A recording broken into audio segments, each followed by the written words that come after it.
Welcome to another Kalicube Tuesdays. Today I'm here with Will Laurenson. Hi and welcome, Will. Hello, thanks for having me. Brilliant. A quick hello and we're good to go. Welcome to the show, Will Laurenson. It's definitely higher production value than my podcast, I can tell you that. Yeah, it's actually low production value in the sense that we don't have it pre-recorded. We don't have the effects. It's just me and my voice and the silly song. But that's how we start every episode. Absolutely delighted to have you here. You're listening to Branded Search and Beyond with Jason Barnard, and I'm with Will Laurenson, and we're going to start off with the brand SERP, which is our speciality. And here I search for Will Laurenson on Google in the UK. You're in the UK, if I understand correctly. Yep. And you come out right on top with LinkedIn. There's no personal site, but there is customers who click. Result number 3. And what I did like is people also search for, when I click on your LinkedIn result and come back, it presents me with your podcast. That means Google's understood your podcast in relation to you, which is beautiful. Excellent.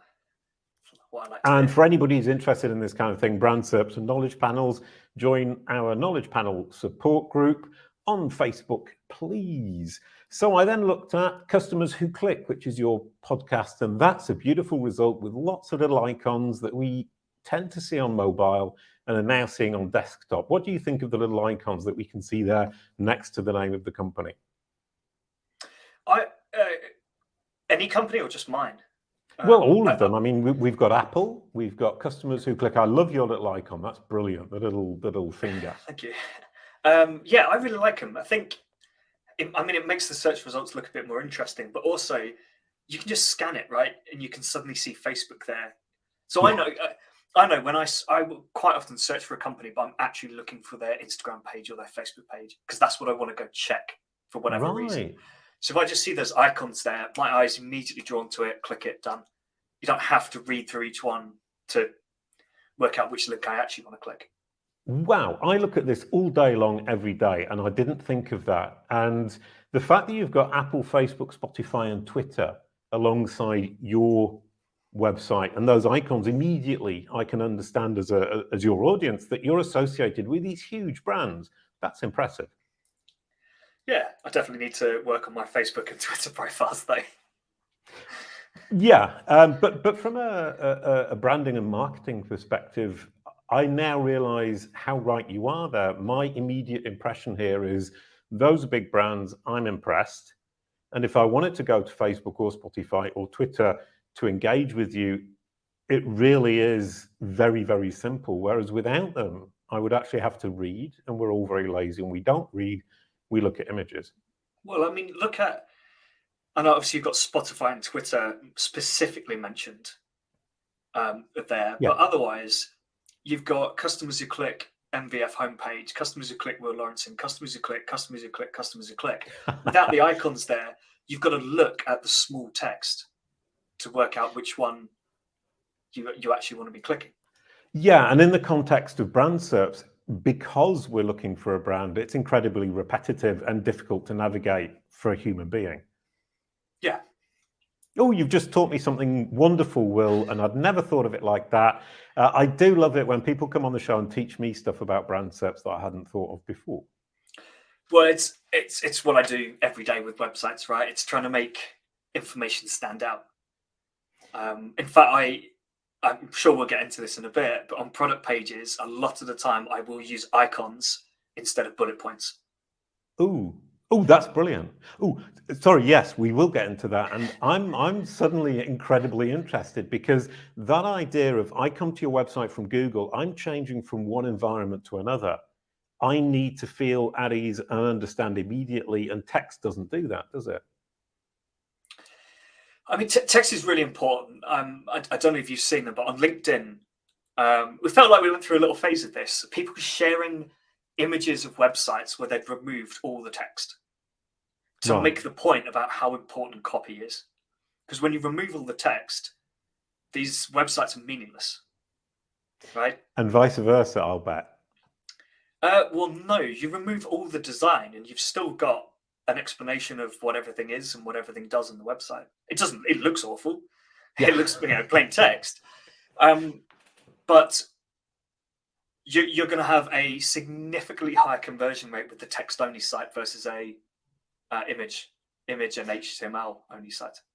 Right, which is pretty huge. I mean, I come from the world of 1998 when it was very text heavy and very static. And we get loads of sites now with the moving images and videos. And are we looking at bloat here?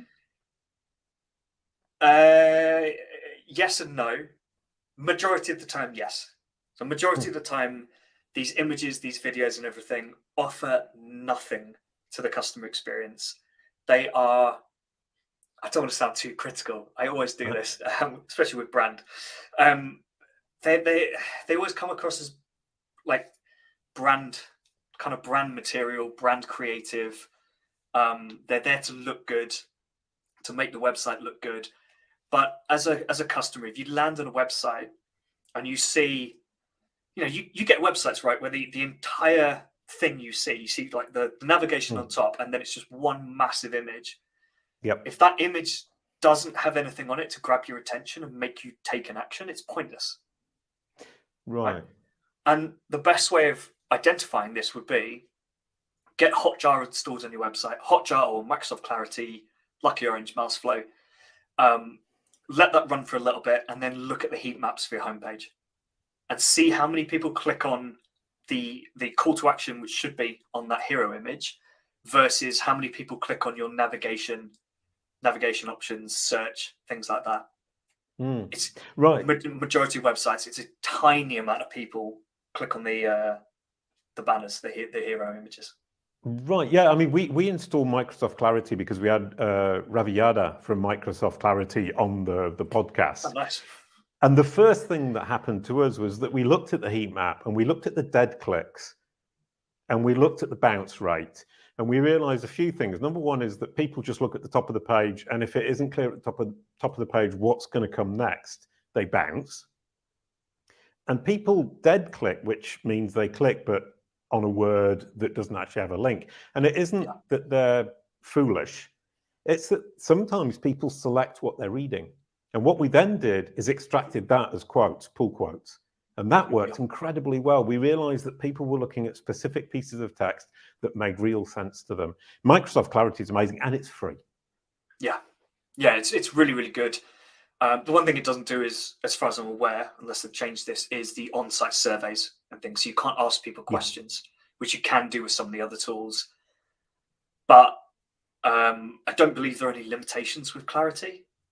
Like traffic limitations. I was saying to Ravi, why are you giving it away? And there must be a limitation. He was saying, well, no, we missed the boat for analytics. So we're using Microsoft Clarity to catch up with Google on that.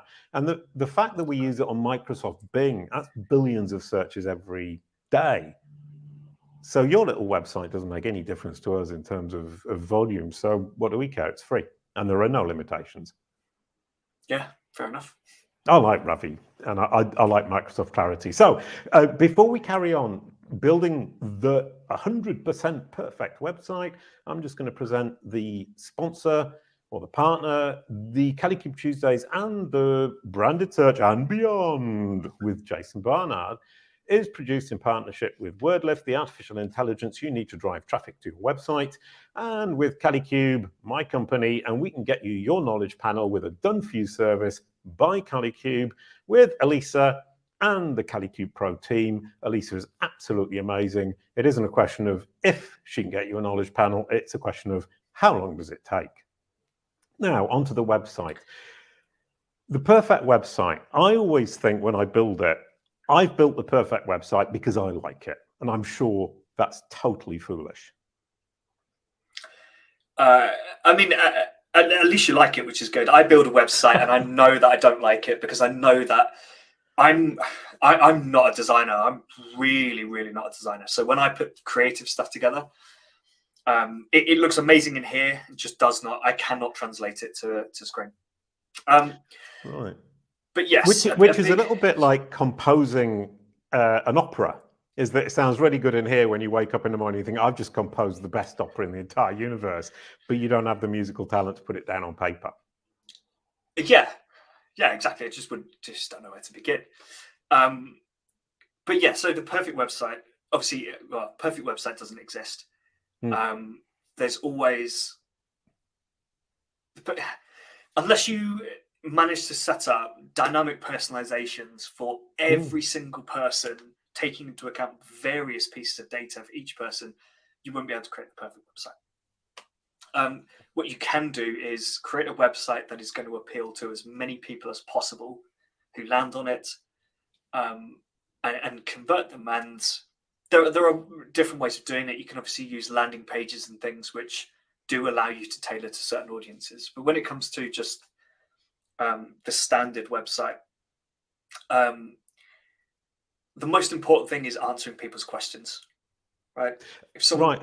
And to what extent do personas help with that? Personas is something I've always kind of resisted, and maybe I'm wrong. It's saying I have these different personas, and I always think, well, I don't know which persona is going to land on this particular page, which for me is a huge problem in the sense that I think, well, I've designed it for that specific type of person, but somebody else is going to look at it and it isn't going to speak to them. I don't worry about personas too much. Right. I think you're generalizing people into a category, a group, a cohort that you've also made up, right? Based, hopefully based off research and things. But personally, I don't find that too helpful. What I have done with some clients is we've taken specific interests and we've tailored content based off that. So I've worked with a pillow brand, like a orthopedic pillow. For neck pain, and one thing we looked at was sports, and then we said, well, sports players want to recover, whether it's tennis, golf, cricket, whatever, rugby, they want to recover. So one idea was, well, we can talk about how the pillow helps with sports recovery, and then the next level from that would be talking specifically about rugby, golf, and trying out different sports specifically. But obviously the more granular you go with it, the less traffic you can drive to that specific page, and then it's a question of is this paying off? Right. So you can build the perfect page for a pillow for a rugby player. How many people search for pillow for a rugby player to recover? Exactly. Like how much time and effort are you putting into that page? And also driving the traffic to that page. If you're running Facebook ads, you've got to generate an entire, like a campaign, an entire set of adverts with creative that targets rugby players to send them to a rugby page to buy a pillow, which is all about rugby recovery. And then also you've got to make sure that your post-purchase setup also speaks to rugby players. So I think there's a point at which you can go too granular, and it's just, in my opinion, it's not really worth the effort. What I like to look at is, what are the main reasons people don't buy, and how do we deal with that on the website? It can be things like, I didn't know what your shipping policy was or your returns policy. That's really easy to fix. You just get the information on the page. But it could be things like, if it's fashion, I don't know if this is going to fit me. Right? I'm not gonna buy it. Even if you have a free returns policy, I don't want to buy it because I don't want to have to receive it, then find a way to return it if it doesn't fit, and then wait for my money back. So, and from that perspective, is it really important for me as an e-commerce brand to make it incredibly easy for people to return? I use Thomann, and I keep citing them, but they send me musical instruments and amplifiers. I'm a musician. And I love it because they put this big thing at the top that says, if you want to return it within 30 days, that's no problem. Here's how you do it. And so I buy lots of stuff, but I keep returning it, and they seem happy. I mean, it's going to depend on the customer, isn't it? Right? Some people can't be bothered. Right? Yeah. It takes me. I've got a post office a 5-minute walk away from me, and it still takes me about the best part of a month to get things back. Especially with Amazon, I was really, really concerned that I had a couple of £100 worth of stuff that I'd not returned quick enough, even though it's 5 minutes away. Because I have to find that 15 to 20 minutes, because obviously 5 minutes there, 5 minutes back, plus doing it. Let's say 20 minutes in a day to go and hand that stuff back. And it's got to be within the hours of the post office. Right. So it's even if a brand says free returns, no hassle on our end, we're not going to question it, you can return it, there is hassle. Yeah. And then having to wait for your money back as well, right? And especially now when we're in like cost of living crisis and things, people will want to make sure that they're making the right purchase and be confident they're making the right purchase before they purchase, before they complete. Right. And so the perfect website, let's talk about e-commerce then, or even B2B, I mean, which is what we're in as Kalicube, which is what hugely interests me, is that reassurance on the page. That's a huge part of the perfect website, is when you're ready to inquire or purchase, making sure that I'm comfortable with the next step. Yeah, so there's three things I focus on with conversion. So there's usability, which is how does the website work, right? If I land on the website, I want to find out a specific piece of information. I want to find a certain product or a service. I want to buy it or submit an inquiry, whatever it is. How easily can I do that on your website? Or does it just put blocker after blocker in front of me? The second piece is anxiety. So that is all the questions and concerns that I have about your products or services and also about your business. And you've got to answer both, right? So service-wise, it's, is this the right service for me? Have other people used it? Are other people happy? Is this actually going to fix my needs? Right? Do it, all that sort of stuff. If it's products, an example I always use actually is food. Food's always a really important one because people have allergies, right? So it's not just having certain information there. It's remembering to mention stuff that might not be there. So nuts, right? Example, right? So if you've got pre-prepared meals or whatever, or meal kits, if I've got a nut allergy and that website does not say whether or not it includes nuts, I cannot buy that product. Right. Yeah. It's not just. It's not. I'm not looking for a brand. I'm not looking for products which say this contains nuts. Okay, cool. I can't have that. If it doesn't say either way, I can't make that purchase because I can't be sure. Right. Right. And then so that has to be addressed. Oh, sorry. Go ahead. Sorry. I was just saying that needs to be addressed. So it's then you end up in these questions. In your situation with your 100% perfect website, which is my new favorite phrase, which doesn't make sense, and I know it's never going to happen. But then I think, well, I need to say everything. You can't say everything because when you say everything, you actually end up saying nothing. No, it's true. I mean, you've got to you've got to identify what are the important things, right? Yeah. So yeah. that's why Brilliant. you do customer research. So if you're getting loads of people emailing in or submitting feedback on the website saying, do your products contain nuts? Yeah. Or you might find through Clarity, for example, loads of people are going to the FAQ section of your website and looking for the allergens or dietary requirement section. That tells you the information is not on the page where it should be. So you start answering those questions there. Oh, right. Brilliant. You might think, well, I also have to mention that, I don't know what an extreme example in this would be. It doesn't contain, what's that artificial sweetener? I think it starts with S. I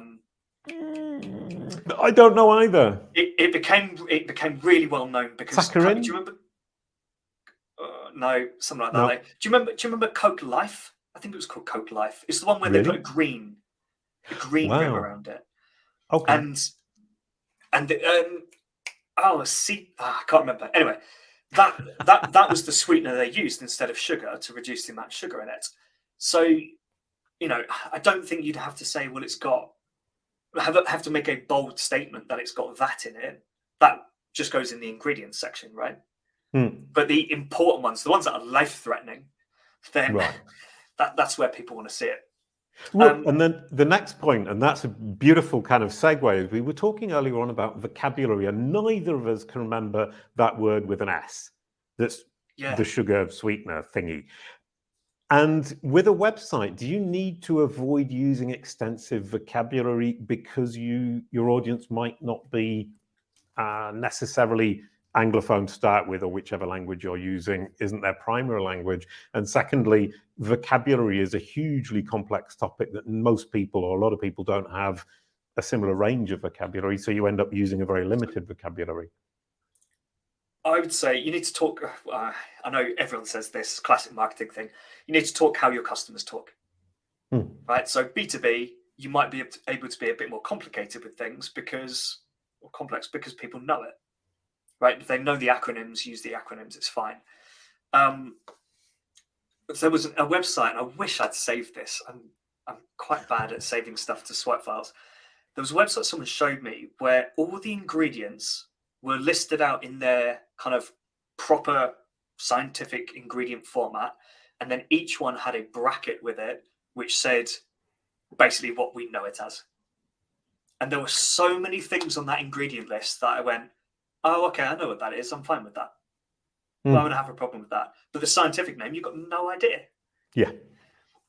Right. So that was really interesting. But yeah, coming back to your point, I think if everyone knows the kind of scientific name for something, then use it. It's fine. And if people wouldn't normally use that word or wouldn't normally use a certain piece of vocabulary, keep it simple. Right. And we have the problem because we use the term brand SERP, which is a search engine results page for the result for your personal name or your brand name. We constantly on every page have to say brand SERP in brackets, the result for your brand or personal name, because we don't know where people are coming from and they don't necessarily know what we're talking about when they land on that page. And I find myself repeating myself immensely all the time. I think there's got to be an element of you've got to explain it for the people who don't know this stuff, but not in a way that will annoy the people who do know it, right, but still need help. So if you putting it in brackets like that, absolutely fine. But then maybe if you went on a detailed explanation next of what a brand SERP is, you might find that you've got loads of people like, yeah, I know this. Come on, let's get to the point. What can you do about it?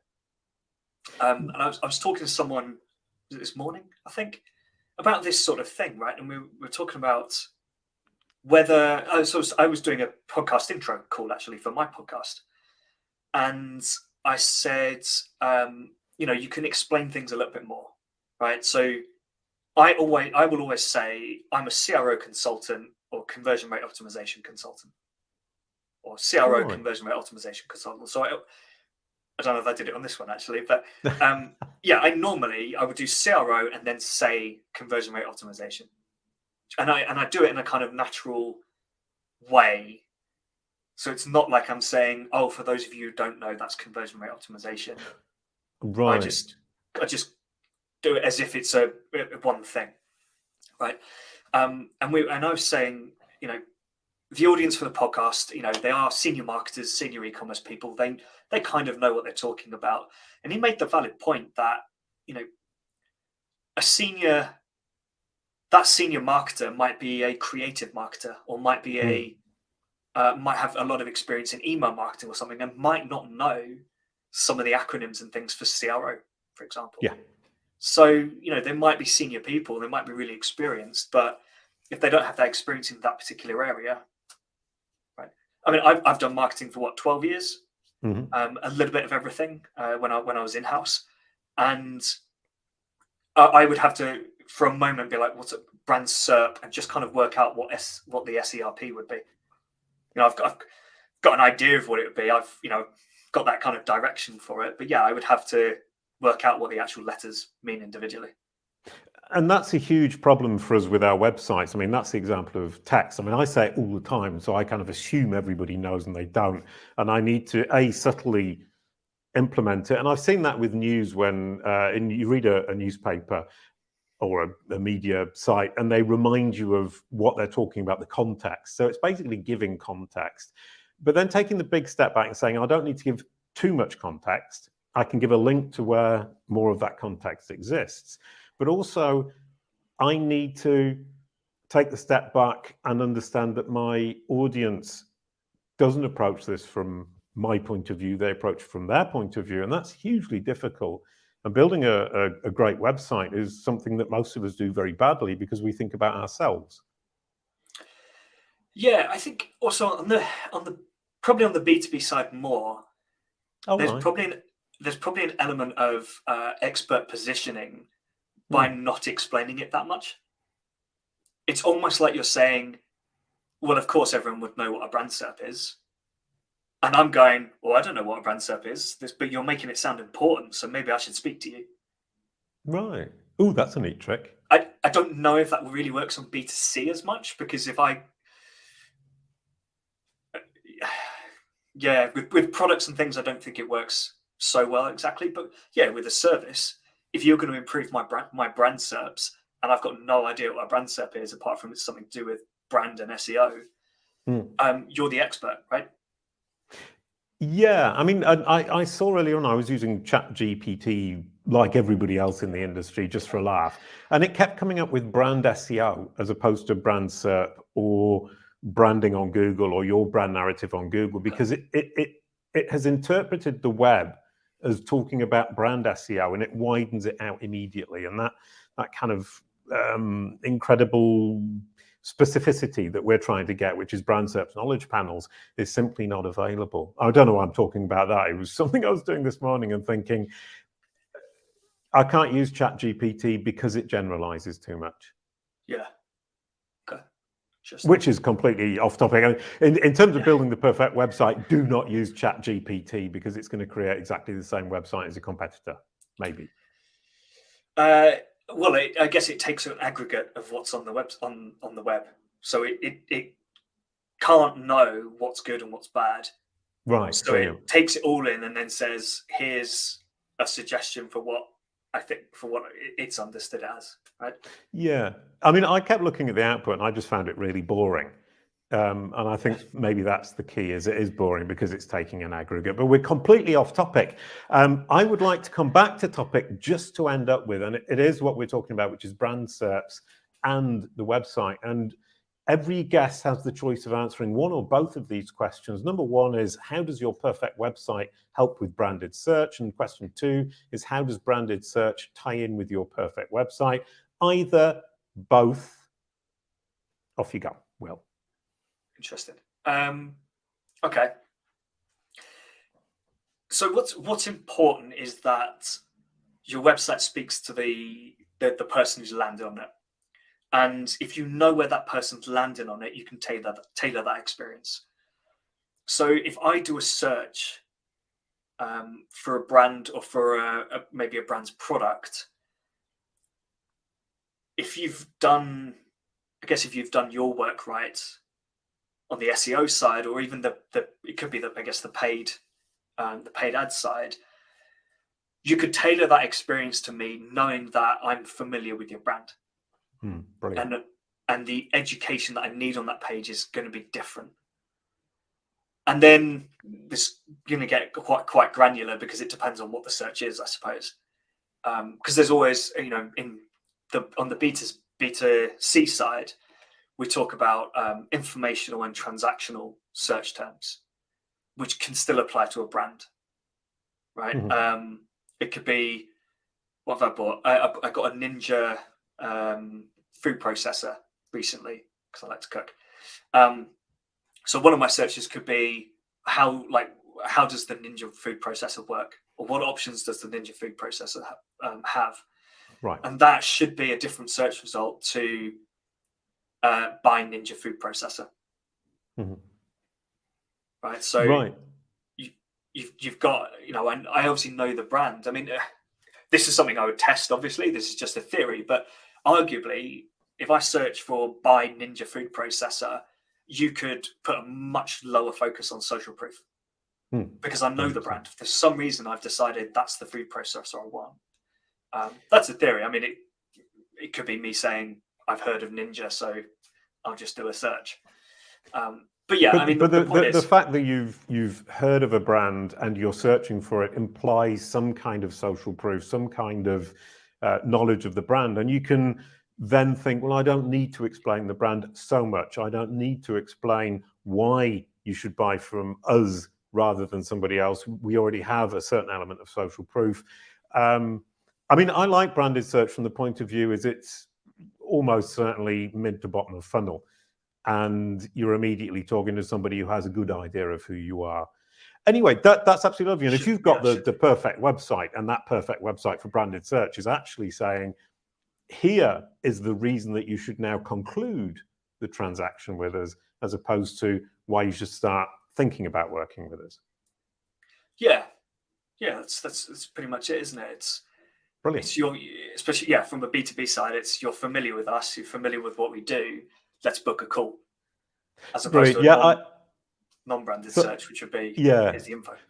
Excuse me, sorry, I keep interrupting, but I get caught out because I always think B2B because that's what we do. And I really need to get more guests on board talking about B2C and thinking about B2C, because although I don't do it, it is actually incredibly important for most people who are doing online marketing. So thank you so much, Will. Next week, we've got Gert Mellak, conversion-driven SEO for consistent results. He's going to be absolutely awesome. I've been on his show and he's brilliant. And I really wanted him to come on Branded Search and Beyond with Jason Barnard, because I liked what he was talking about so very much. Could you pass the virtual baton, Will? Absolutely. Well, I'm all about conversion. So conversion-focused SEO sounds like it should be a good conversation. And I think I might have to try and get him on my podcast as well. So enjoy. Brilliant. I thoroughly recommend Gert. He's delightful. Thank you so much, Will. I'm going to sing the outro song. A quick goodbye to end the show. Thank you, Will. Thank you for having me. Cheers. Thank you so much. Kalicube. It's all about your brand SERP.